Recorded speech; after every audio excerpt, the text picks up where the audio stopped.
শ্রীনন্দ রাখিল নাম নন্দের নন্দন, যশোদা রাখিল নাম যদু বাছা ধন, উপানন্দ নাম রাখে সুন্দর গোপাল, ব্রজ বালক নাম রাখে ঠাকুর রাখাল, সুবল রাখিল নাম ঠাকুর কানাই,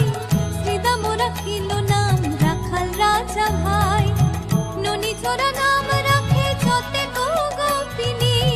কালো সোনা নাম রাখে রাধা বিনোদিনী, কুবজা রাখিল নাম পতিত পাবন হরি, চন্দ্রাবলী নাম রাখে মোহন বংশীধারী।